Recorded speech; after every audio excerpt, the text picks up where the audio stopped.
Hi, my name is Anthony Lewis, known for having straight as complete happy family and kind heart. In short, they think I have it all, that I'm perfect. But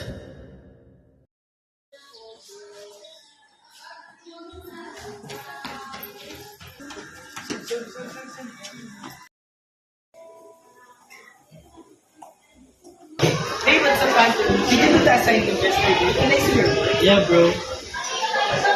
Here you go. Whoa, you really are something. I always knew you were perfect. I wish to have a lot like you.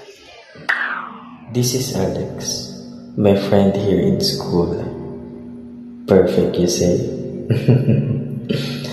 If you only knew the struggle behind this perfectness, you're saying, would you want this life too? Anyways, can I borrow this? Why? Thanks, bro. You're the best. Hey, Alex!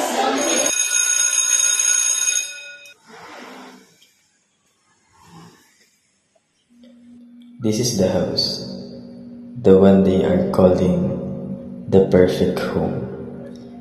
Well, I wish it was true.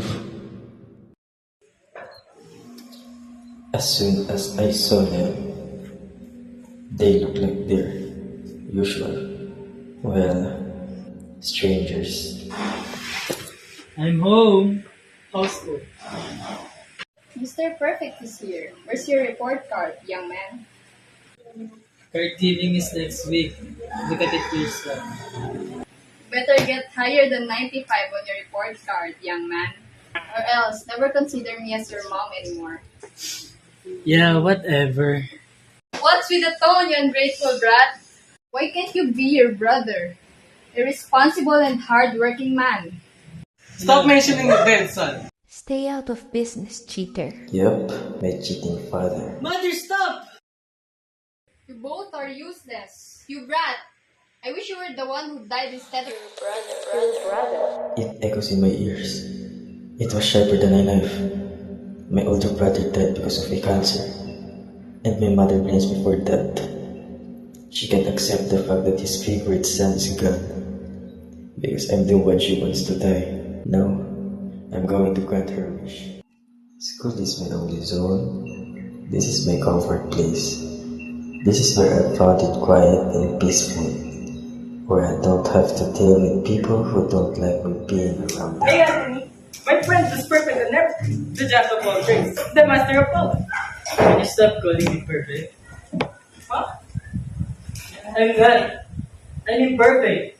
My life is chaotic. What are you saying? You will never want to be me. If you only knew what was going on in my life. Maybe my friends will say I'm overzealous. Maybe I try too hard.